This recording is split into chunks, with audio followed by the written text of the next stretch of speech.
Kaliganj উপজেলাধীন Kakina union কৃষক দল কর্তৃক আয়োজিত আজকের এই কৃষক সমাবেশের সম্মানিত সভাপতি কৃষক দল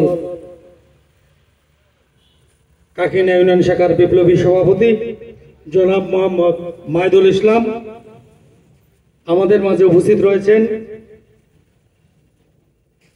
কালীগঞ্জ উপজেলা বিএনপির আহ্বায়ক কমিটির অন্যতম সদস্য মফিজুর রহমান বাবুল ভাই, উপস্থিত আছেন কালীগঞ্জ উপজেলা কৃষক দলের সংগ্রামী আহ্বায়ক জনাব রফিকুল ইসলাম, সদস্য সচিব মমিনুল ইসলাম মমিন সহ বিএনপি, ছাত্রদল, যুবদল, স্বেচ্ছাসেবক দল, কৃষক দল, শ্রমিক দলের সকল পর্যায়ের নেতৃবৃন্দ এবং আমার প্রাণপ্রিয় কাকিনা ইউনিয়নের কৃষক ভাইরা, আসসালামু আলাইকুম।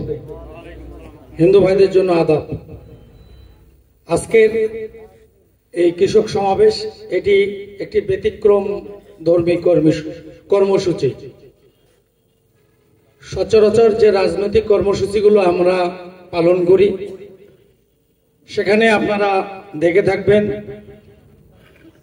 যে কোনো পর্যায়ের হোক, জেলা পর্যায়ে, উপজেলা পর্যায়ে, ইউনিয়ন পর্যায়ে নেতৃবৃন্দ আসেন, আপনারা সাধারণ জনগণ আসেন, কর্মী সমর্থক বৃন্দ আসেন, নেতৃবৃন্দ বক্তৃতা দেয়, আপনারা শুনে চলে যান।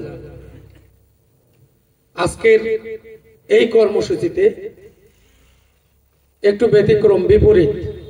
আজকের বক্তা আপনারা, আমরা শ্রোতা। এখানে যদিও প্রধান অতিথি ঘোষণা করা হয়েছে আমার নাম, ব্যানারে কিন্তু নাই। ব্যানারে কারো নাম আছে?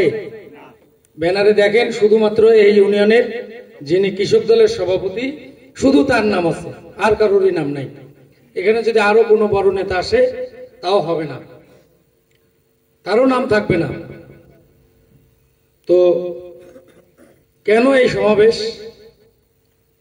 এর উদ্দেশ্য এবং লক্ষ্য কি, এটা আমি আপনাদেরকে একটু ব্যাখ্যা করতে চাই। সেটি হলো যে আপনারা জানেন যে বাংলাদেশের স্বাধীনতার পর এদেশে একটি ভয়াবহ দুর্ভিক্ষের সৃষ্টি হয়, যেটি 1974 সালের দুর্ভিক্ষ নামে আপনারা জানেন। বিশেষ করে মুরব্বীবৃন্দ যারা আছেন, খাদ্যাভাবে কৃত্রিম সংকট, তৎকালীন আওয়ামী সরকারের যারা ডিলার এবং ক্ষমতাধর ব্যক্তি ছিল তাদের দুর্নীতি অনিয়মের কারণে একটি কৃত্রিম খাদ্য সংকট হয়েছিল। রাতারাতি 1 টাকার চাল 10 টাকা কেজিতে উঠেছিল, লবণ 80 টাকা। মানুষ এবং পশুতে ডাস্টবিনের খাদ্য নিয়ে কারাকারি শুরু হয়েছিল। রাস্তাঘাট, হাট বাজার, স্টেশন, নদী বন্দর, যেখানেই যাবেন একটা অবস্থা ছিল যে ক্ষুধার্ত মানুষের আহাজারি আর কঙ্কালসার মানুষের মৃতদেহ। ওই সময় বলা হতো যে মুক্তিযুদ্ধ চলাকালীন সময় যে মানুষ মারা গেছে, শহীদ হয়েছেন 1974 সালের দুর্ভিক্ষে, ঠিক সেই পরিমাণ মানুষ মারা গেছে। মানুষ মারা যাওয়ার পরে তার লাশটা দাফন করার জন্য কাফনের কাপড় পাওয়া যায়নি।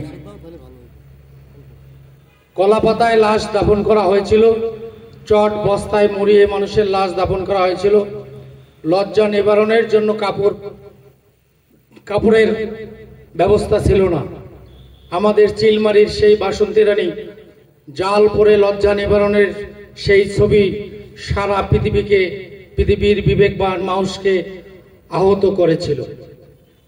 এইরকম একটি দুর্বিষহ অবস্থার মধ্য দিয়ে 1975 সালের 15ই আগস্ট পট পরিবর্তনের মাধ্যমে সিপাহী জনতার বিপ্লবের মধ্য দিয়ে শহীদ রাষ্ট্রপতি জিয়াউর রহমান ক্ষমতায় আসেন।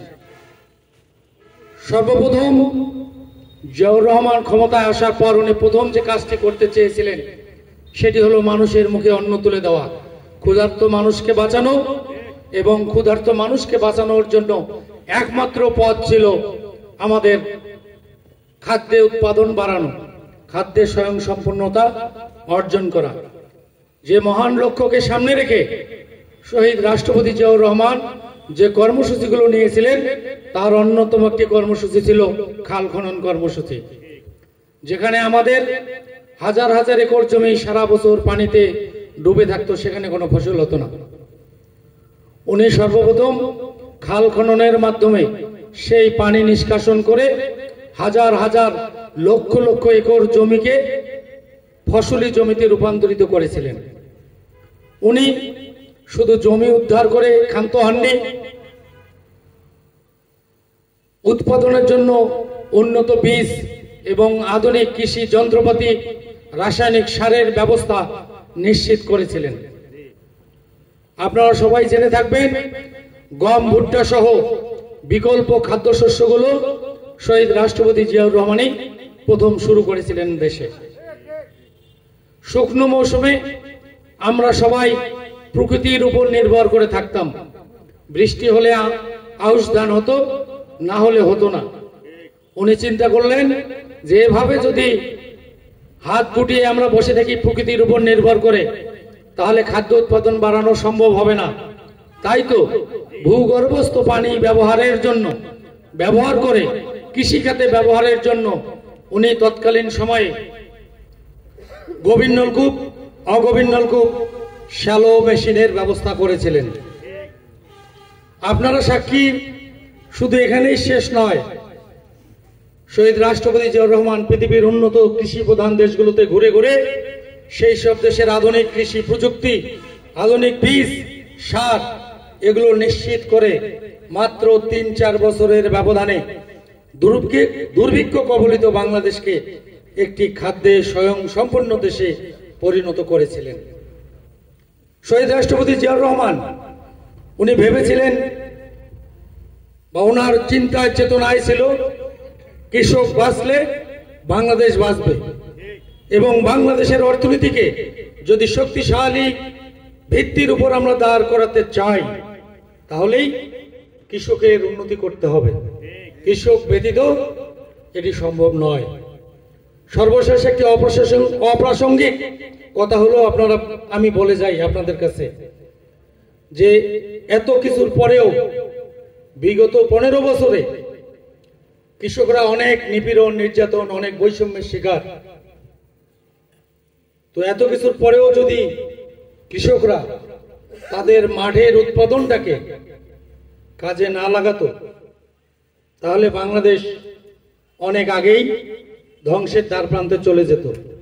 যেভাবে আওয়ামী ফ্যাসিস্ট, তাদের এমপি, মন্ত্রী, দুর্নীতিবাজরা ব্যাংক লুটপাট করেছে, অর্থনীতিকে লুটপাট করেছে, ধ্বংস করেছে, যদি আমাদের সন্তানরা বিদেশ থেকে রেমিটেন্স না পাঠাতো আর কৃষক তার স্ত্রী, পরিবার, পরিজন নিয়ে মাঠে রোদে বৃষ্টিতে ভিজে যদি উৎপাদন না বাড়াতো, তাহলে এই বাংলাদেশেও আমরা পাইতাম না, অনেক আগেই ধ্বংস হয়ে যেত। তো যাই হোক, সেই শহীদ রাষ্ট্রপতি জিয়াউর রহমানের উত্তরসূরি, ওনার রক্তের উত্তরাধিকার, আমরা যাকে জিয়াউর রহমানের কার্বন কপি বলে মনে করি, ভাবি, এবং আগামী দিনের অবশ্যম্ভাবী রাষ্ট্রনায়ক আমরা যাকে মনে করি, বিএনপির ভারপ্রাপ্ত চেয়ারম্যান তারেক রহমান, উনি বিগত 5ই আগস্টের পর, পরিবর্তনের পর নতুন কিছু চিন্তা ভাবনা, নতুন কিছু কর্মসূচি আমাদের জন্য নিয়েছেন। ওনার ভাবনা, যদি সামনে নির্বাচন হবে, নির্বাচনে যদি বিএনপি জনগণের ভোটে রাষ্ট্র ক্ষমতায় যেতে পারে বা যায়, তাহলে এই বাংলাদেশটাকে কিভাবে কৃষক বান্ধব বাংলাদেশ, কৃষি বান্ধব বাংলাদেশ করা যায়, কৃষকের কল্যাণ করা যায়, কৃষকদেরকে একটা সম্মানজনক পেশায় উন্নীত করা যায় কৃষিকে, এজন্য উনি এই কর্মসূচিটি নিয়েছেন। এই কর্মসূচিটি 3 মাস ব্যাপী চলমান একটি প্রক্রিয়া, অর্থাৎ বিগত বছরের 10ই নভেম্বর এটা শুরু হয়েছে এবং এই বছরের 10ই ফেব্রুয়ারি এই কর্মসূচিটা শেষ হবে। সারা বাংলাদেশের 4578টি ইউনিয়নে এই কর্মসূচিটা পালিত হচ্ছে একযোগে। আজকের দিনেও আমাদের লালমনিরহাটেই 2টি কর্মসূচি হচ্ছে, আপনাদের এখানে একটা আর আমাদের হাতীবান্ধার ভেলাগুড়িতে একটা। এমন কোনো দিন নাই যেদিন আমরা কর্মসূচি করতেছি না। অর্থাৎ 45টা ইউনিয়নে আমাদেরকে 3 মাসের মধ্যেই এই কর্মসূচিটা শেষ করতে হবে। এখন আপনাদের কাছে আমরা কেন আসলাম? আপনাদের কাছে আমাদেরকে পাঠানো হয়েছে, আমরা যারা কৃষক দল করি দায়িত্বটা আমাদেরকে দেয়া হয়েছে যে আপনারা যারা কৃষক, আপনারা মাঠে কাজ করেন, আপনারা প্রত্যক্ষভাবে আপনাদের অভিজ্ঞতা আছে। আমাদের অনেকের হয়তো কাগজে কলমে অভিজ্ঞতা থাকতে পারে, কিন্তু আপনাদের অভিজ্ঞতাটা বাস্তব। আপনারা প্রতিনিয়ত সমস্যার সম্মুখীন হচ্ছেন এবং সমস্যাগুলো মোকাবেলাও করতেছেন। কোনো কোনো ক্ষেত্রে আপনারা সফল হচ্ছেন, কোনো কোনো ক্ষেত্রে সফল হওয়া যাচ্ছে না। তো যে কারণে বাংলাদেশকে যদি আমরা আগামী দিনে কৃষক বান্ধব তথা কৃষি বান্ধব বাংলাদেশ হিসেবে গড়ে তুলতে চাই, সেক্ষেত্রে আপনাদের পরামর্শ, আপনাদের মতামত নেওয়ার জন্যই আমাদেরকে পাঠানো হয়েছে। আজকের এই